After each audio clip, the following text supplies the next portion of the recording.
Friends welcome back to our channel wealthy ലൈഫിൻ്റെ ഇന്നത്തെ വീഡിയോയിൽ നമ്മൾ കറണ്ട് മാർക്കറ്റ് പ്രൈസിൽ ഇൻവെസ്റ്റിംഗ് ഓപ്പർച്യൂണിറ്റി തരുന്ന 9 മിഡ് ക്യാപ് സ്റ്റോക്കുകളെ കുറിച്ചാണ് ഡിസ്കസ് ചെയ്യുന്നത്. നമ്മൾക്കെല്ലാവർക്കും അറിയാം നിഫ്റ്റി അതിൻ്റെ ഓൾ ടൈം ഹൈയിൽ എത്തിക്കഴിഞ്ഞു. അതോടൊപ്പം തന്നെ നിഫ്റ്റിയുടെ ഏറ്റവും മേജർ ഹഡിലായിട്ടുള്ള 14,000 എന്ന് പറയുന്ന മേജർ ഹഡിലും നിഫ്റ്റി ബ്രേക്ക് ചെയ്ത് കഴിഞ്ഞു. ഈ അവസരത്തിൽ നിഫ്റ്റിയിലെ പ്രധാനപ്പെട്ട ലീഡിംഗ് സ്റ്റോക്കുകളെല്ലാം അതിൻ്റെ ഓൾ ടൈം ഹൈയിൽ തന്നെയാണ്, പ്രത്യേകിച്ചും ലാർജ് ക്യാപ് സ്റ്റോക്കുകൾ. ഈ അവസരത്തിൽ നമ്മളൊരു ലാർജ് ക്യാപ് സ്റ്റോക്കിൽ ഇൻവെസ്റ്റ് ചെയ്യുകയാണെങ്കിൽ അതിൽ നിന്നും കിട്ടുന്ന റിട്ടേൺ പെർസെൻറ്റേജ് അല്പം കുറവായിരിക്കും. അതിനുള്ള പ്രധാനപ്പെട്ട കാരണം ഈ സ്റ്റോക്കുകളെല്ലാം ആൾറെഡി റണ്ണപ്പായി കഴിഞ്ഞു, അതുപോലെ തന്നെ അല്പം എക്സ്പെൻസീവ് വാല്യുവേഷനിലും ആണ്. ഇപ്പോൾ മാർക്കറ്റിൻ്റെ സെൻറ്റിമെൻറ്റ്സ് നോക്കുകയാണെങ്കിൽ എല്ലാവരും പൊസിഷൻ എടുക്കാൻ ആഗ്രഹിക്കുന്നതും അല്ലെങ്കിൽ താല്പര്യപ്പെടുന്നതും മിഡ് ക്യാപ് സെഗ്മെൻറ്റിലും അതുപോലെ തന്നെ സ്മാൾ ക്യാപ് സെഗ്മെൻറ്റിലുമാണ്. സ്മാൾ ക്യാപ് സെഗ്മെൻറ്റിൽ റിസ്ക് അല്പം കൂടുതലാണ്, കാരണം മാർക്കറ്റിൽ എന്തെങ്കിലും ഒരു ഫ്ലക്ച്വേഷൻസോ അല്ലെങ്കിൽ കറക്ഷനോ വരികയാണെങ്കിൽ അത് ഏറ്റവും ആദ്യം അഫക്റ്റ് ചെയ്യുന്നത് സ്മാൾ ക്യാപ് സ്റ്റോക്കുകളെ തന്നെയായിരിക്കും. അതുകൊണ്ട് മിഡ് ക്യാപ് സ്റ്റോക്കുകളിൽ പൊസിഷൻ എടുക്കുക കമ്പാരിറ്റീവ്ലി സ്മാൾ ക്യാപ് സ്റ്റോക്കുകളേക്കാൾ സേഫും അതുപോലെ തന്നെ റിട്ടേൺ, അതായത് റിസ്ക് ടു റിവാർഡ് റേഷ്യോ നോക്കുകയാണെങ്കിൽ റിസ്ക് കുറവും റിവാർഡ് കൂടുതലുമായിരിക്കും. ഇന്നത്തെ വീഡിയോയിൽ നമ്മൾ സ്റ്റോക്ക് മാർക്കറ്റിലെ പ്രധാനപ്പെട്ട 9 സെക്ടറുകളിലെ 9 മിഡ് ക്യാപ് സ്റ്റോക്കുകളെക്കുറിച്ചും അവരുടെ ലെവൽസും ടാർഗറ്റും ആണ് ഡിസ്കസ് ചെയ്യുന്നത്. വെൽത്തി ലൈഫ് എന്ന ചാനൽ നിങ്ങൾ ആദ്യമായാണ് വിസിറ്റ് ചെയ്യുന്നതെങ്കിൽ ചാനൽ ദയവായി സബ്സ്ക്രൈബ് ചെയ്യുക for getting instant stock recommendation and regular market updates. കടന്നുപോയ വർഷമായ 2020 ഏറ്റവും നന്നായി പെർഫോം ചെയ്ത സെക്ടറുകളായിരുന്നു IT sector, pharma sector, chemical sector തുടങ്ങിയ സെക്ടറുകൾ. ഈ സെക്ടറുകൾ തന്നെയായിരിക്കും ഈ വർഷത്തിലും, അതായത് 2021 വളരെ നല്ല രീതിയിൽ പെർഫോം ചെയ്യുക എന്ന് ഇന്ത്യയിലെ ഒരു മേജർ ഡൊമസ്റ്റിക് ഇൻസ്റ്റിറ്റ്യൂഷണൽ ഇൻവെസ്റ്ററും അതുപോലെ തന്നെ മാർക്കറ്റ് സെക്യൂരിറ്റി ഏജൻസിയുമായിട്ടുള്ള ആക്സിസ് സെക്യൂരിറ്റി അഭിപ്രായപ്പെടുന്നുണ്ട്. ഇന്നത്തെ വീഡിയോയിൽ നമ്മൾ കവർ ചെയ്യുന്ന 9 സ്റ്റോക്കുകളും അവരുടെ ലെവൽസും ടാർഗറ്റും പ്രൊജക്റ്റ് ചെയ്തിരിക്കുന്നത് ആക്സിസ് സെക്യൂരിറ്റി തന്നെയാണ്. ആക്സിസ് സെക്യൂരിറ്റി IT സെക്ടറിൽ നിന്നും പ്രൊജക്റ്റ് ചെയ്ത ഒന്നാമത്തെ സ്റ്റോക്കാണ് ഇൻഫോസിസ് എന്ന സ്റ്റോക്കിനെ നമ്മൾ പരിശോധിക്കുകയാണെങ്കിൽ ഒരുപാട് മേജർ ബ്രോക്കേജിംഗ് ഏജൻസീസ് ഈ സ്റ്റോക്കിൽ ബൈ സിഗ്നൽ തന്നിട്ടുണ്ട്. അതിനുള്ള പ്രധാനപ്പെട്ട കാരണം കമ്പനിയുടെ ഗ്രോത്തിൽ, അതായത് ഗ്രോത്ത് റേഷ്യോയിൽ ഉണ്ടാകാൻ പോകുന്ന മാറ്റമാണ്. അതായത് കമ്പനിയുടെ കറണ്ട് ഗ്രോത്ത് റേഷ്യോയേക്കാൾ 2% മുതൽ 3% വരെ ഗ്രോത്ത് ഇൻക്രീസ് ആവാൻ സാധ്യതയുണ്ട് എന്നുള്ളൊരു റിപ്പോർട്ട് വരുന്നുണ്ട്. അതുപോലെ തന്നെ അതിനെ സാധൂകരിക്കുന്ന രീതിയിൽ കമ്പനി ഏർപ്പെടുന്ന പുതിയ ഡീലുകൾ നമ്മൾ പരിശോധിക്കാം. ഉദാഹരണമായിട്ട് റീസെൻ്റ്ലി വെൽത്തി ലൈഫിൻ്റെ തന്നെ സ്റ്റോക്ക് മാർക്കറ്റ് റിലേറ്റഡ് ന്യൂസിൽ നമ്മൾ കവർ ചെയ്തതാണ് ഇൻഫോസിസും മെഴ്സിഡസുമായി ചേർന്നുണ്ടായിരിക്കുന്ന ഡീൽ. നമ്മൾക്കെല്ലാവർക്കും അറിയാം മെഴ്സിഡസ് ലോകത്തിലെ തന്നെ ഏറ്റവും വലിയ അല്ലെങ്കിൽ ഒരു പ്രധാനപ്പെട്ട കാർ മേക്കർ കമ്പനിയാണ്. ഈ കമ്പനിയുടെ ഇൻഫ്രാസ്ട്രക്ചർ അതുപോലെ തന്നെ ഡാറ്റാ സെൻറ്റർ കൂടാതെ നെറ്റ്വർക്ക് ഡെവലപ്മെൻറ്റിന് വേണ്ടി ഇൻഫോസിസുമായിട്ട് ഏകദേശം $3.2 മില്യൺ കോൺട്രാക്റ്റാണ് ഈ കമ്പനി ഏർപ്പെട്ടിരിക്കുന്നത്. അതും 7 വർഷത്തേക്കുള്ള കോൺട്രാക്റ്റ്. ടൈം ഡ്യൂറേഷൻ നോക്കുകയാണെങ്കിലും റവന്യൂ നോക്കുകയാണെങ്കിലും ഇൻഫോസിസിന് വളരാനും അതുപോലെ തന്നെ ഇൻഫോസിസിൻ്റെ റവന്യൂ വർദ്ധിപ്പിക്കാനും പറ്റിയ ഏറ്റവും നല്ല കോൺട്രാക്റ്റാണ് ഇത്. ഈ കോൺട്രാക്റ്റ് വന്നതിന് ശേഷം ആക്സിസ് സെക്യൂരിറ്റിയുടെ ടാർഗറ്റ് നോക്കുകയാണെങ്കിൽ $1,400 ടാർഗറ്റാണ് ഇൻഫോസിസിന് സെറ്റ് ചെയ്തിരിക്കുന്നത്. ഇൻഫോസിസിൻ്റെ കറണ്ട് പ്രൈസ് 1,260 ആണ്. അതായത് ഈ സ്റ്റോക്കിൽ ഏകദേശം 12% റിട്ടേൺ കിട്ടാൻ കേപ്പബിലിറ്റി ഉണ്ട് എന്നാണ് ആക്സിസ് സെക്യൂരിറ്റി പറയുന്നത്. ഇനി രണ്ടാമത്തെ സെക്ടർ നമ്മൾ നോക്കുകയാണെങ്കിൽ എവർ ഡിമാൻഡ് ആയിട്ടുള്ള സെക്ടറാണ്, അതായത് FMCG സെക്ടർ. നമ്മൾ ഡേ ടു ഡേ ലൈഫിൽ യൂസ് ചെയ്യുന്ന എല്ലാ പ്രോഡക്റ്റുകളും ഈ സെക്ടറിൽ നിന്ന് തന്നെയാണ്. ഈ സെക്ടറിലെ ഒരു പ്രധാനപ്പെട്ട സ്റ്റോക്കായിട്ടുള്ള കോൾഗേറ്റിനെയാണ് FMCG സെക്ടറിൽ നിന്നും ആക്സിസ് സെക്യൂരിറ്റി പ്രൊജക്റ്റ് ചെയ്യുന്നത്. അതായത് ഈ സെക്ടറിൽ നിന്നുള്ള കോൾഗേറ്റ് എന്ന് പറയുന്ന സ്റ്റോക്കിൽ ഏകദേശം 12%, അതായത് 11% റിട്ടേൺ കിട്ടാൻ പോസിബിലിറ്റി ഉണ്ടെന്നാണ് ആക്സിസ് സെക്യൂരിറ്റി പറയുന്നത്. അതായത് സ്റ്റോക്കിൻ്റെ കറണ്ട് മാർക്കറ്റ് പ്രൈസ് 1,577 സ്റ്റോക്കിൻ്റെ ടാർഗറ്റായിട്ട് നിശ്ചയിച്ചിരിക്കുന്നത് 1,745.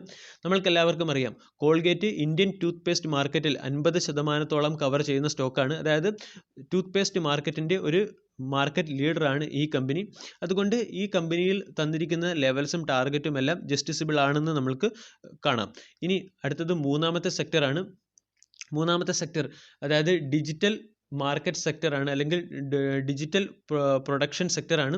നമ്മൾക്കെല്ലാവർക്കും അറിയാം ഇന്ത്യൻ ഗവൺമെൻറ്റിൻ്റെ പോളിസി തന്നെ ഇന്ത്യയിലെ ഇലക്ട്രോണിക് ഗുഡ്സ് മാനുഫാക്ചറിങ്ങിനെ പ്രൊമോട്ട് ചെയ്യുക എന്നുള്ള രീതിയിലേക്ക് മാറിക്കഴിഞ്ഞു.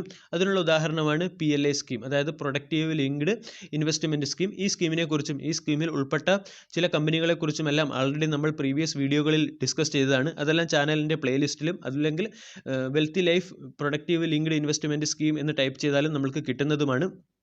ഇനി ഈ സെക്ടറിൽ നമ്മൾ ശ്രദ്ധിക്കേണ്ട 2 കമ്പനികളാണ് ഡിക്സോൺ ടെക്നോളജിയും അതുപോലെ തന്നെ ആംബർ ഇൻഡസ്ട്രീസും. ഡിക്സോൺ ടെക്നോളജി ആൾറെഡി ഒരുപാട് റണ്ണപ്പ് ആയി കഴിഞ്ഞു. അപ്പോൾ മിഡ് ക്യാപ് സെക്ടറിൽ നമ്മൾ ഫോക്കസ് ചെയ്യേണ്ട രണ്ടാമത്തെ സ്റ്റോക്കാണ് ആംബർ ഇൻഡസ്ട്രീസ്. ആംബർ ഇൻഡസ്ട്രീസിൻ്റെ ഏറ്റവും പ്രധാനപ്പെട്ട പ്രത്യേകത എന്തെന്ന് ചോദിച്ചാൽ ഇത് ഇന്ത്യയിലെ തന്നെ ഒരു ലീഡിംഗ് എയർ കണ്ടീഷനിങ് മാർക്കറ്റിലെ ഒരു എയർ കണ്ടീഷനിങ് പ്രൊഡ്യൂസർ കമ്പനിയാണ്. അതായത് ഈ കമ്പനിയുടെ ലേബലിൽ എയർ കണ്ടീഷൻസ് ഒന്നും അവൈലബിൾ അല്ല, പകരം ഇതൊരു കോൺട്രാക്റ്റ് മാനുഫാക്ചറിങ് കമ്പനിയാണ്. ഈ കമ്പനിയുടെ ക്ലയൻസ് നോക്കുകയാണെങ്കിൽ അതായത് ഔട്ട്ഡോർ എയർ കണ്ടീഷനിങ് യൂണിറ്റിൽ 49% ക്ലയൻറ്റും ഈ കമ്പനിയിൽ നിന്നാണ് പ്രൊഡക്റ്റ് എടുക്കുന്നത്.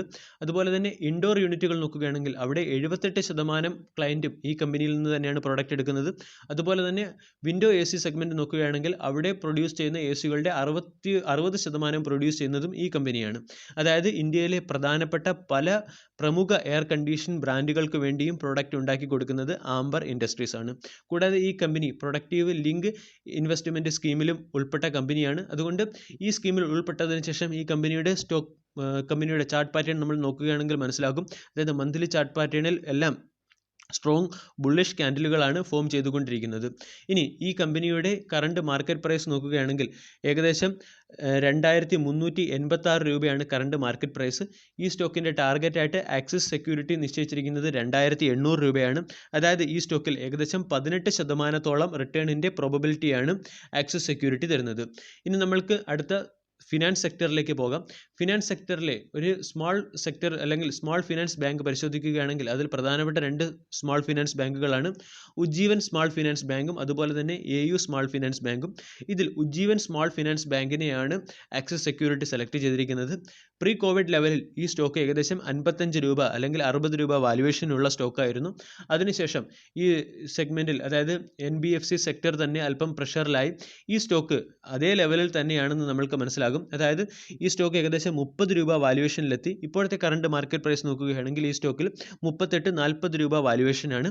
ഈ സ്റ്റോക്കിൽ അതായത് ഷാർപ്പ് എക്കണോമിക് റിക്കവറിയുടെ പശ്ചാത്തലത്തിൽ ഈ സ്റ്റോക്കിനും അതിൻ്റെ നേട്ടം ഉണ്ടാക്കാൻ കഴിയും. കാരണം ഈ സ്റ്റോക്ക് പ്രധാനമായും ഫോക്കസ് ചെയ്തിരിക്കുന്നത് മിഡ് കാറ്റഗറി ഇൻകം പീപ്പിൾസിനെയും അതുപോലെ തന്നെ മൈക്രോ ബിസിനസ് ചെയ്യുന്ന മൈക്രോ ഫിനാൻസിയേഴ്സിനെയുമാണ്. അതുകൊണ്ട് ഈ സ്റ്റോക്കിനും അതിൻ്റെ അതായത് ഷാർപ്പ് എക്കണോമിക് റിക്കവറിയുടെ നേട്ടം ഉണ്ടാക്കാൻ കഴിയുകയും ഈ സ്റ്റോക്കിൻ്റെ ടാർഗറ്റ് പ്രൈസായിട്ട് നിശ്ചയിച്ചിരിക്കുന്നത് 47 രൂപയാണ്. അതായത് 20% റിട്ടേൺ ആണ് axis security Ujjivan small finance bank എന്ന് പറയുന്ന സ്റ്റോക്കിൽ നിന്നും പ്രതീക്ഷിക്കുന്നത്. ഇനി നമ്മൾക്ക് അടുത്ത സെഗ്മെൻറ്റിലേക്ക് കടക്കാം. അതായത് ഇന്ത്യയുടെ ഡെവലപ്മെൻറ്റിന് ഏറ്റവും അത്യന്താപേക്ഷിതമായിട്ടുള്ള ഒരു സെക്ടറാണ് ഇൻഫ്രാസ്ട്രക്ചർ സെക്ടർ. കാരണം ഇൻഫ്രാസ്ട്രക്ചർ സെക്ടർ ഡെവലപ്പ് ആയാൽ മാത്രമേ ഇന്ത്യയുടെ ഗ്രോത്ത് ആക്സലറേറ്റ് ആവുകയുള്ളൂ. അപ്പോൾ ഇൻഫ്രാസ്ട്രക്ചർ സെക്ടറിൽ പ്രധാനമായിട്ടും ഉള്ള സ്റ്റോക്കുകൾ നമ്മൾ നോക്കുകയാണെങ്കിൽ പ്രധാനമായിട്ടുള്ള സെക്ടർ നമ്മൾ നോക്കുകയാണെങ്കിൽ ഒന്ന് മെറ്റൽ സെക്ടർ അതുപോലെ തന്നെ സിമെൻറ്റ് സെക്ടർ. സിമെൻറ്റ് സെക്ടറിൻ്റെ റീസെൻറ്റ് പെർഫോം നോക്കുകയാണെങ്കിൽ വളരെ നന്നായി പെർഫോം ചെയ്യുന്ന അല്ലെങ്കിൽ ഒരു ഔട്ട് പെർഫോമിംഗ് കാറ്റഗറിയിലാണ് സിമെൻറ്റ് സെക്ടർ ഇപ്പോൾ ഉള്ളത്. ആ സിമെൻറ്റ് സെക്ടറിലെ ഒരു പ്രധാനപ്പെട്ട സ്റ്റോക്കാണ് സ്റ്റാർ സിമെൻറ്റ്. സ്റ്റാർ സിമെൻറ്റിൻ്റെ ഏറ്റവും പ്രധാനപ്പെട്ട കൺസ്യൂമേഴ്സ് അല്ലെങ്കിൽ ഏറ്റവും പ്രധാനപ്പെട്ട ഉപഭോക്താക്കൾ ഉള്ളത് നോർത്ത് ഈസ്റ്റ് ഇന്ത്യയിലാണ്. നോർത്ത് ഈസ്റ്റ് ഇന്ത്യയിൽ ഈ കമ്പനിയുടെ റവന്യൂ അതായത് ഈ കമ്പനിയുടെ ടോട്ടൽ റവന്യൂവിൻ്റെ 75% വരുന്നത് നോർത്ത് ഈസ്റ്റ് ഇന്ത്യയിലാണ്. നോർത്ത് ഈസ്റ്റ് ഇന്ത്യയിൽ വളരെ പോപ്പുലർ ആയിട്ടുള്ള ഈ കമ്പനിയിൽ നിന്നും ഈ കമ്പനിയുടെ ടാർഗറ്റായിട്ട് ആക്സിസ് സെക്യൂരിറ്റി സെറ്റ് ചെയ്തിരിക്കുന്നത് 115 ആണ്. അതായത് ഈ സ്റ്റോക്കിൻ്റെ ഇപ്പോഴത്തെ കറണ്ട് മാർക്കറ്റ് പ്രൈസ് നോക്കുകയാണെങ്കിൽ 101 രൂപ അല്ലെങ്കിൽ 102 രൂപയാണ് ഈ സ്റ്റോക്കിൻ്റെ കറണ്ട് മാർക്കറ്റ് പ്രൈസ്. അതുപോലെ തന്നെ കമ്പനിയുടെ എബിറ്റ നോക്കുകയാണെങ്കിൽ എബിറ്റ 20.6% നിന്നും ഇൻക്രീസ് ചെയ്ത് 23.9% ആകും എന്നാണ് പ്രെഡിക്റ്റ് ചെയ്തിരിക്കുന്നത്. അതുപോലെ തന്നെ ഈ സ്റ്റോക്കിൽ നിന്നുള്ള റിട്ടേൺ പ്രതീക്ഷിക്കുകയാണെങ്കിൽ 13% റിട്ടേൺ ആണ് ആക്സിസ് സെക്യൂരിറ്റി സിമെൻറ്റ് സെക്ടറിലെ സ്റ്റാർ സിമെൻറ്റിൽ നിന്നും പ്രതീക്ഷിക്കുന്നത്. ആക്റ്റീവ് ഫാർമസ്യൂട്ടിക്കൽ ഇൻഗ്രീഡിയൻസ് പ്രൊഡ്യൂസ് ചെയ്യുന്ന കമ്പനികൾക്കുള്ള ഡിമാൻഡ് ഇപ്പോൾ ഗ്ലോബൽ മാർക്കറ്റിലും വളരെയേറെ ഏറി വരികയാണ്. അതായത് ഇന്ത്യയെ ഇപ്പോൾ അറിയപ്പെടുന്നത് തന്നെ ലോകത്തിൻ്റെ ഫാർമസി ആകാൻ കേപ്പബിലിറ്റി ഉള്ള രാജ്യം എന്ന നിലയിൽ തന്നെയാണ്. അപ്പോൾ ഫാർമസ്യൂട്ടിക്കൽ സെക്ടറിലെ സ്റ്റോക്കുകൾക്ക് അതിൻ്റേതായ സിഗ്നിഫിക്കൻസ് ഉണ്ട്. ഫാർമസ്യൂട്ടിക്കൽ സെക്ടറിലെ ആക്റ്റീവ് ഫാർമസ്യൂട്ടിക്കൽ ഇൻഗ്രീഡിയൻസ് പ്രൊഡ്യൂസ് ചെയ്യുന്ന ഒരു കമ്പനിയായിട്ടുള്ള സോളാര ആക്റ്റീവ് ഫാർമ സയൻസ് എന്ന് പറയുന്ന കമ്പനിയെയാണ് ആക്സിസ് സെക്യൂരിറ്റീസ് പ്രൊജക്റ്റ് ചെയ്യുന്നത്. ഈ കമ്പനിയിൽ നിന്നും ഏകദേശം 14% റിട്ടേൺ നമ്മൾക്ക് പ്രതീക്ഷിക്കാം എന്നാണ് പറയുന്നത്. അതായത് ഈ സ്റ്റോക്കിൻ്റെ കറണ്ട് മാർക്കറ്റ് പ്രൈസ് നോക്കുകയാണെങ്കിൽ 1197 രൂപ അല്ലെങ്കിൽ 1200 രൂപ പ്രൈസ് വാല്യുവേഷനാണ് ഈ സ്റ്റോക്കിൻ്റെ ഇപ്പോഴത്തെ കറണ്ട് മാർക്കറ്റ് പ്രൈസ്. ഇതിൽ നിന്നും ടാർഗറ്റ് ചെയ്തിരിക്കുന്നത് 1350 രൂപയാണ്. ഇനി ഈ സ്റ്റോക്കും അല്ലെങ്കിൽ ഈ സെഗ്മെൻറ്റും PLI സ്കീം, അതായത് പ്രൊഡക്റ്റീവ് ലിങ്ക്ഡ് ഇൻവെസ്റ്റ്മെൻറ്റ് സ്കീമുമായി അസോസിയേറ്റ് ചെയ്തിട്ടുള്ള സ്കീമാണ്. അതുകൂടാതെ തന്നെ ആൾറെഡി ഇന്ത്യയിലെ കെമിക്കൽ സെക്ടറും അതുപോലെ തന്നെ ഫാർമ സെക്ടറും ഡെവലപ്പ് ചെയ്യുന്നതിന് വേണ്ടിയും ഗവൺമെൻറ്റിൻ്റെ സൈഡിൽ നിന്നും ഒരുപാട് പുഷുകൾ ഉണ്ടായിട്ടുണ്ട്. ഈ ന്യൂസുകളെല്ലാം നമ്മൾ ടൈം ടു ടൈം കവർ ചെയ്യുകയും അതുപോലെ തന്നെ time to focus chemical sector എന്ന് പറയുന്ന ഒരു പ്ലേലിസ്റ്റ് തന്നെ വളരെ മുമ്പ് ക്രിയേറ്റ് ചെയ്യുകയും ചെയ്തിട്ടുണ്ട്. ആ പ്ലേലിസ്റ്റ് നോക്കുകയാണെങ്കിൽ ഫാർമസ്യൂട്ടിക്കൽ സെക്ടറിലും അതുപോലെ തന്നെ കെമിക്കൽ സെക്ടറിലും നമ്മൾ ഫോക്കസ് ചെയ്യേണ്ട പ്രധാനപ്പെട്ട കമ്പനികളും അവരുടെ ലെവൽസും ടാർഗറ്റും ഒക്കെ കിട്ടും. ലെവൽസും ടാർഗറ്റും ഒക്കെ ആൾറെഡി കവർ ആയിട്ടുണ്ട്, കാരണം അത് ഒരുപാട് പഴയ വീഡിയോസാണ്. പക്ഷേ ഫണ്ടമെൻ്റൽ അനാലിസിസിന് വേണ്ടി നമ്മൾക്ക് ഇപ്പോഴും ഈ പ്ലേലിസ്റ്റിനെ ആശ്രയിക്കാവുന്നതാണ്. ഇനി നമ്മൾക്ക് കെമിക്കൽ സെക്ടറിലേക്ക് വരാം. അതായത് റബ്ബർ കെമിക്കൽ സെക്ടറിലെ ഒരു പ്രധാനപ്പെട്ട കമ്പനിയായ NOCIL ആണ് കെമിക്കൽ സെക്ടറിൽ നിന്നും ആക്സിസ് സെക്യൂരിറ്റി പ്രൊജക്റ്റ് ചെയ്യുന്നത്. ഈ കമ്പനിയിൽ നിന്നും ഏകദേശം 22% വരെ റിട്ടേൺ കിട്ടാനുള്ള പ്രോബബിലിറ്റിയാണ് പറയുന്നത്. അതായത് ഈ സ്റ്റോക്കിൻ്റെ കറണ്ട് പ്രൈസ് നോക്കുകയാണെങ്കിൽ 150 രൂപയും സ്റ്റോക്കിൻ്റെ ടാർഗറ്റായിട്ട് സെറ്റ് ചെയ്തിരിക്കുന്നത് 176 രൂപയുമാണ്. ഇനി ഡൊമസ്റ്റിക് റബ്ബർ കെമിക്കൽ മാർക്കറ്റിൽ ഈ കമ്പനിയുടെ മാർക്കറ്റ് ഷെയർ നോക്കുകയാണെങ്കിൽ 40% മാർക്കറ്റ് ഷെയറാണ്. ഗ്ലോബൽ മാർക്കറ്റിൽ ഏകദേശം 5% മാർക്കറ്റ് ഷെയർ. ഈ കമ്പനിയുടെ പോസിറ്റീവ് ഫാക്റ്റായിട്ട് നമ്മൾ നോക്കുകയാണെങ്കിൽ ഒന്നാമത്തേത് ഈ കമ്പനിയുടെ ഓവറോൾ ബിസിനസ്സിൽ ഉണ്ടായിരിക്കുന്ന ഗ്രോത്ത് അതുപോലെ തന്നെ റവന്യൂവിൽ ഉണ്ടായിരിക്കുന്ന ഗ്രോത്തുമാണ് ഇതിൻ്റെ ഏറ്റവും പ്രധാനപ്പെട്ട ഫാക്റ്റ്. അതുപോലെ തന്നെ റബ്ബറിൻ്റെ ഡിമാൻഡ്, അതായത് ഇന്ത്യൻ മാർക്കറ്റിൽ നിന്നും റബ്ബറിൻ്റെ ഡിമാൻഡ് കൂടി വരുന്നതും ഈ കമ്പനിയെ സംബന്ധിച്ചിടത്തോളം ഒരു പോസിറ്റീവ് ഫാക്റ്റ് തന്നെയാണ്.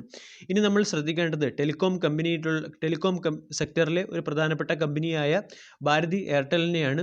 ഒരുപാട് ബ്രോക്കേജിംഗ് ഏജൻസികൾ ഈ കമ്പനിയിൽ ബൈ റെക്കമെൻഡേഷൻ നൽകിയിട്ടുണ്ട്.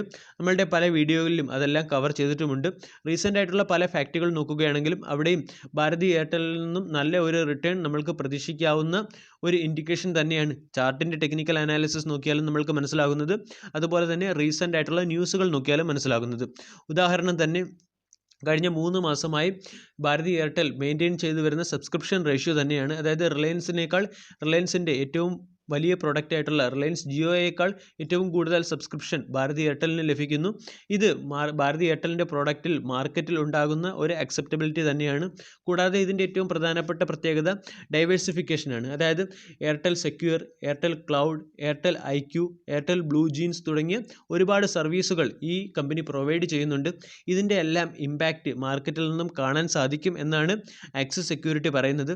അതായത് ഈ സ്റ്റോക്കിന് ഏകദേശം 31% റിട്ടേൺ തരാനുള്ള കേപ്പബിലിറ്റി ഉണ്ട് എന്നാണ് ആക്സിസ് സെക്യൂരിറ്റി അവകാശപ്പെടുന്നത്.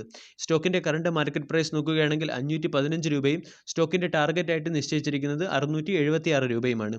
ഇനി നമ്മൾ ഫോക്കസ് ചെയ്യേണ്ട മറ്റൊരു സെക്ടറാണ് ഫുട്വെയർ സെഗ്മെൻറ്റ്. ഫുട്വെയർ സെഗ്മെൻറ്റിലെ ഏറ്റവും പ്രധാനപ്പെട്ട ഒരു സ്റ്റോക്കാണ് റിലാക്സോയുടെ പെർഫോമൻസ് നമ്മൾ നോക്കുകയാണെങ്കിൽ, അതായത് റിലാക്സോയെ ഞാൻ പല വീഡിയോയിലും അനാലിസിസ് ചെയ്തിട്ടുണ്ട്. അതൊരു മൾട്ടി ബാഗർ സ്റ്റോക്ക് തന്നെയാണ്. അതായത് സ്റ്റോക്കിൻ്റെ പെർഫോമൻസും അതുപോലെ തന്നെ റിട്ടേൺ റേഷ്യോ നോക്കുകയാണെങ്കിലും വളരെ നല്ല രീതിയിൽ റിട്ടേൺ റേഷ്യോ തരുന്ന ഒരു കമ്പനിയാണ് റിലാക്സോ. അതോടൊപ്പം തന്നെ റിലാക്സോയുടെ മറ്റൊരു പ്രത്യേകത എന്ന് വെച്ചാൽ ആ കമ്പനിയുടെ പോപ്പുലാരിറ്റിയും അതുപോലെ തന്നെ അല്ലെങ്കിൽ ആ കമ്പനിയുടെ പ്രോഡക്റ്റിൻ്റെ പോപ്പുലാരിറ്റിയും കൂടാതെ അഗ്രസീവായിട്ടുള്ള എക്സ്പാൻഷനുമാണ്.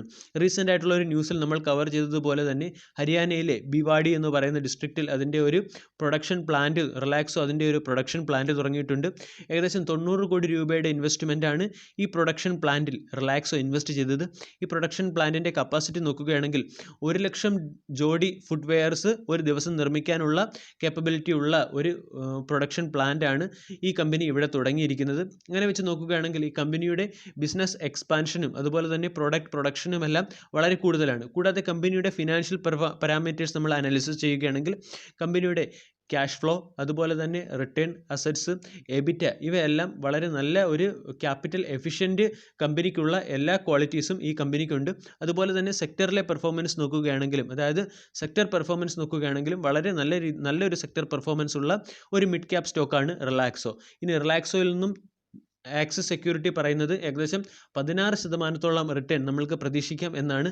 അതായത് ഈ സ്റ്റോക്കിൻ്റെ കറണ്ട് മാർക്കറ്റ് പ്രൈസ് ആയിട്ടുള്ള 825 രൂപയിൽ നിന്നും ടാർഗറ്റായിട്ട് സെറ്റ് ചെയ്തിരിക്കുന്നത് 925 രൂപയാണ്.